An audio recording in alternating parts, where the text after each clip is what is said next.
Bismillahirrahmanirrahim. Assalamualaikum warahmatullahi wabarakatuh.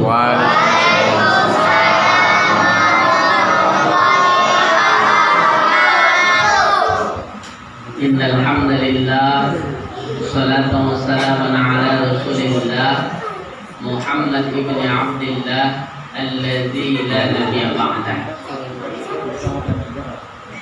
Amma ba'd. Salam hormat kepada Al-Ustaz BKM Masjid Babur Rahman yang sama kita cintai, ada seluruh bapak, ibu, adik-adik, umumnya kita semua yang sudah hadir di masjid yang mulia ini.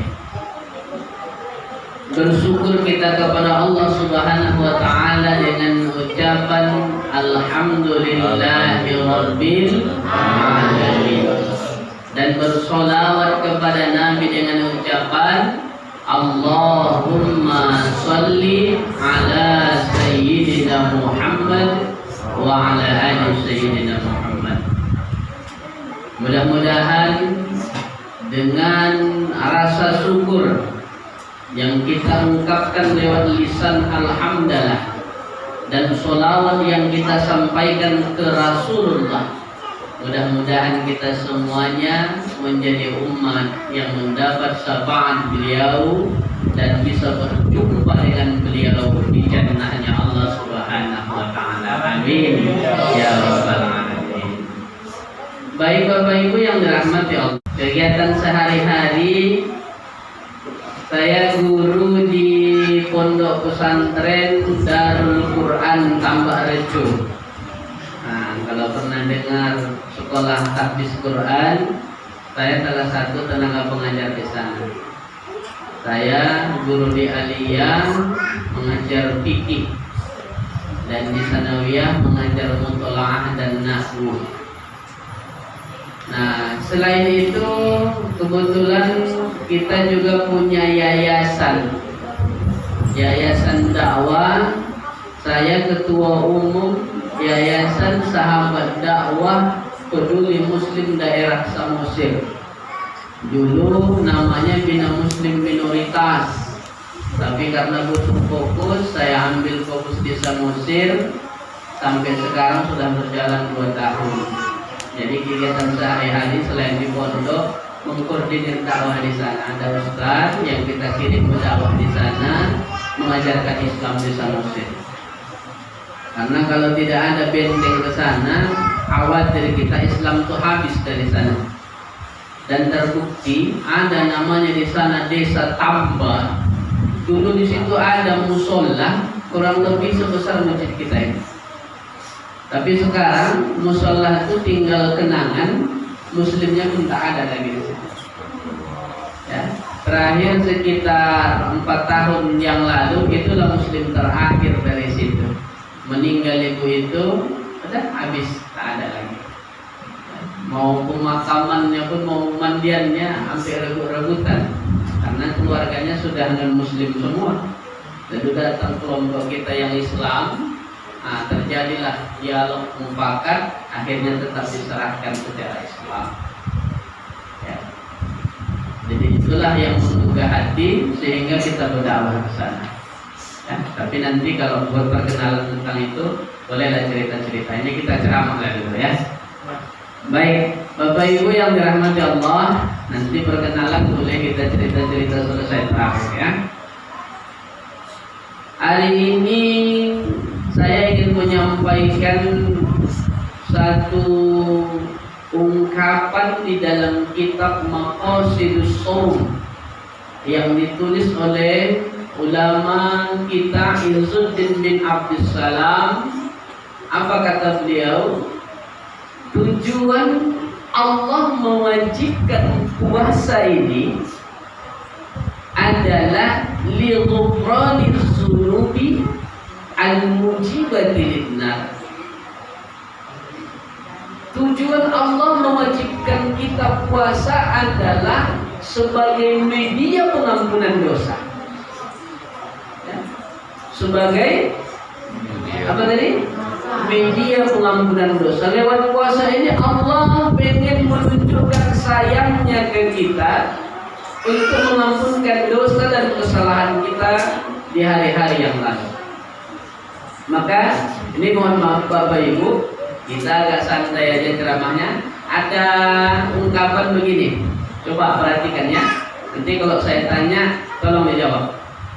Kalau ada seorang petani, lalu kemudian dia pergi ke ladangnya, mencangkol di ladang, pasti kena lumpur, keringat, lalu di ladang itu ada sumur. Selesai dia kerja, dia nggak mandi di sumurnya. Dia memilih pulang ke rumah. Sampai di rumah, ada kamar mandi di rumahnya. Tapi dia nggak mandi di kamar mandi itu. Dia memilih istirahat dalam keadaan kotor dan jorok. Kalau kita seandainya ditanya, orang ini pantas disebut orang yang apa namanya? Orang yang belum nyambung mamanya. Udah sekali dah. Dengarkan baik-baik. Ada seorang petani yang ke ladang mencangkol, kena lumpur, dia keringat, jorok, kemudian ada sumurnya tapi dia nggak mandi di sumur itu. Dia pulang ke rumah, ada kamar mandi di rumah tapi nggak mandi di kamar mandinya. Ini disebut orang yang ya. Ada yang bilang jorok, ada yang bilang bodoh. Kalau kita di Samosir, ini kita sebut namanya jolma botol. Apa itu? Jolma bodoh dan tolol.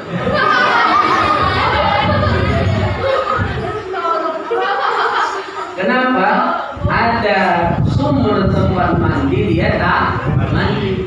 Ada kamar mandi tempat membersihkan diri dia tak membersihkan diri. Dia pilih tidur dalam keadaan berlumpur dan jorok. Botol. Ya, bodoh dan tolol.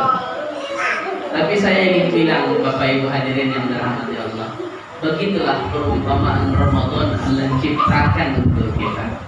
Allah jumpakan kita Ramadan tahun ini, Allah pengen ampunkan dosa kita.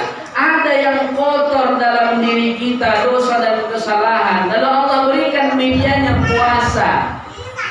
Man shoma Ramadana imanan wa ihtisaban ghufira lahu ma taqaddama min dzambi. Siapa yang puasa karena iman, mengharap ridho dari Allah, Allah ampunkan dosanya. Maka kalau ada Ramadan tapi kita tak ambil kesempatan ini untuk pengampunan dosa, botol. Ya. Yang kedua apa lagi? Qiyamul lail, tarawih di malam hari. Man qama Ramadhana imanan wa ihtisaban. Siapa yang Allah panjangkan usianya, sehatkan badannya sampai dia menikmati malam tarawih, karena iman dia datang ke Masjid Babur Rahman, mengharap ridho Allah dia datang ke Masjid Babur Rahman, ghufira lahu ma taqaddama min dzambi. Allah ampunkan dosa dan kesalahannya. Maka ini media puasa tarawih adalah kufran, pengampunan dosa dan kesalahan. Maka semangat kita ya. Berbahagialah orang yang Allah panjangkan usianya sampai ke Ramadan ini. Kalau kita pergi ke kejaksaan ya, baik dia yang di Adinegoro atau kejaksaan tinggi, banyak cara manusia yang punya salah itu untuk menjumpai orang-orang yang punya kepentingan biar diketok palu, salahnya dimaafkan, biar dia tidak dihitung salah, tidak masuk penjara. Ada yang mengeluarkan duit sampai puluhan juta, ratusan juta. Untuk apa? Untuk mendapatkan pengakuan dari hakim kalau dia tidak bersalah di pengadilan. Kenapa? Payah rupanya kalau sudah diketuk palu bersalah di pengadilan. hilang hak kebebasan kita, masuk ke dalam kuil penjara.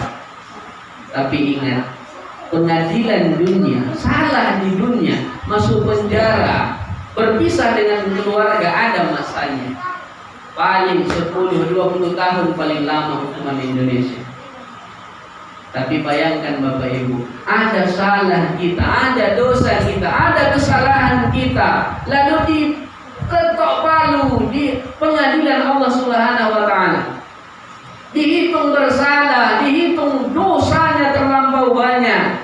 Ada fasilitas Ramadan tapi tak terampuni dosanya di Ramadan itu. Berpisah dengan keluarga kita. Bukan 20 tahun lamanya, bahkan bisa selama-lama, bisa selama-lamanya. Maka beruntung kita, Allah panjangkan usia sampai Ramadan ini. Kita kan suka berkumpul dengan keluarga kan.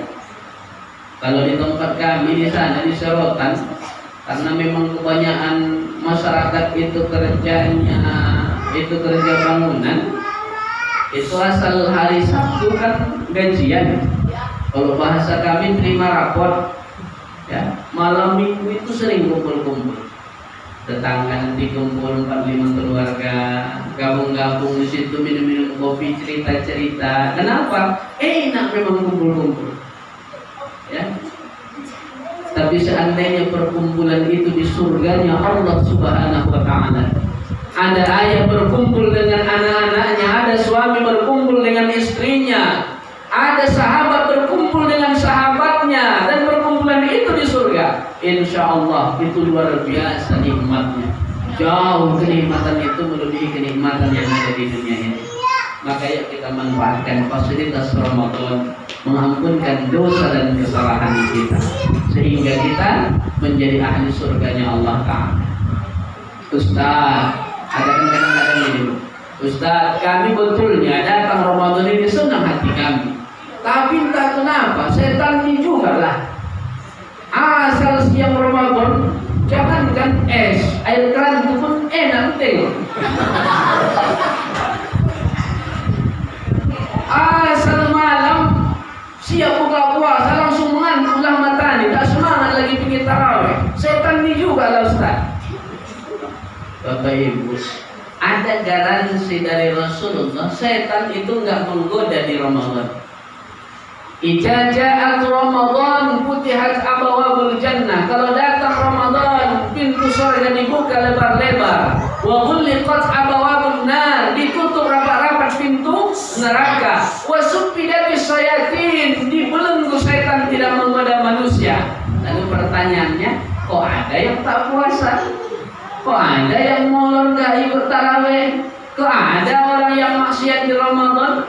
Ulama kita menjawab, ternyata orang yang berbuat dosa, maksiat, itu tidak mesti yang digoda setan. Ada orang-orang yang sudah terbiasa dengan maksiat, ada orang-orang yang sudah terbiasa dengan perbuatan dosa, tanpa digoda setan pun dia memang sudah terbiasa melakukan itu. Jadi setan pun gak selera lagi menggoda dia. Asal jumpa sama setan gak digoda setan lagi dia. Paling halo bro, dan CS Ustaznya ada aja. Ya memang iya Bu. Cobalah buka kitab tafsir Ibnu Katsir, bagaimana Syekh Ibnu Katsir menjelaskan. Setan itu bukan hanya bangsa jin, tapi setan itu ada bangsa manusia. Apa itu? Yang sifatnya memang sudah kayak setan. Bukan lagi hanya ahli maksiat, bahkan menggoda orang untuk maksiat. Orang sudah mau pergi tarawih, nanti lah itu. Sini dulu kita tarawih yang banyak lagi. Masih malam itu berapa ini? Itu tipe karakter setan. Ya. Jadi Bapak Ibu hadirin yang dirahmati Allah, jangan salahkan setan ketika kita berbuat dosa. Jangan salahkan setan ketika kita tidak mampu memanfaatkan Ramadan ini. Kenapa? Allah garansi lewat hadis Nabi setan itu dibelenggu. Lalu kenapa orang buat maksiat? Karena ada orang yang sudah terbiasa dengan maksiat itu tanpa godaan setan pun, dia memang sudah biasa melaksanakannya. bahasa kita udah CS sama setan. Ya, baik Bapak Ibu hadirin yang dirahmati Allah, karena waktu kita juga terbatas, sudah jam 9 ya. Insya Allah kita lanjutkan kajian-kajian berikutnya di pertemuan-pertemuan yang akan datang. Nah, sebelum kita tutup, ini ada kuis, 2 untuk adik-adik yang laki-laki, 2 untuk adik-adik yang perempuan. Ada pertanyaan dari ceramah Ustadz tadi. Ya. Pertanyaan pertama, di mana Ustadz tinggal untuk laki-laki? Coba yang ini tuh.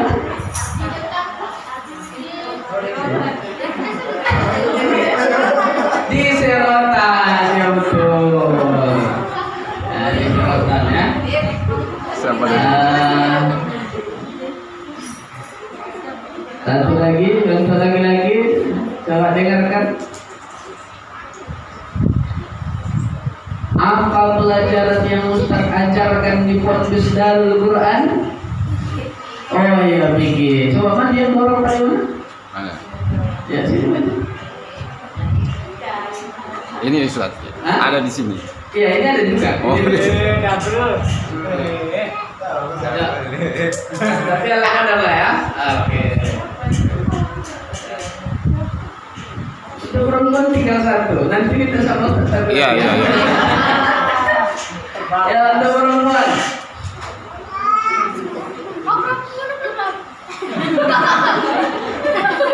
Ya, laki-laki besok lagi ya. Ini perempuan dulu.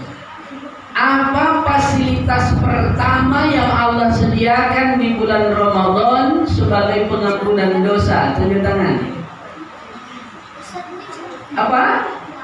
Puasa ya wajah ini.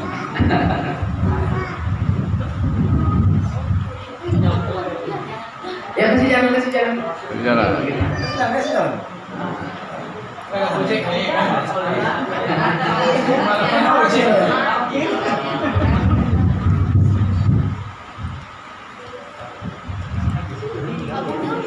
Kalau ada anak kecil kayak gini nyalam orang dewasa itu uduknya nggak batal ya Bu ya.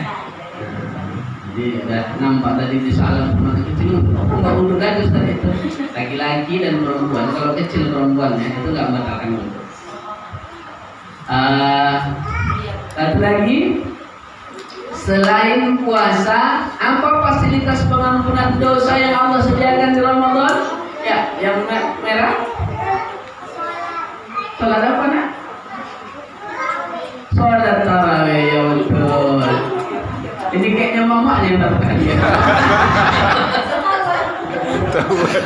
Ya, maju.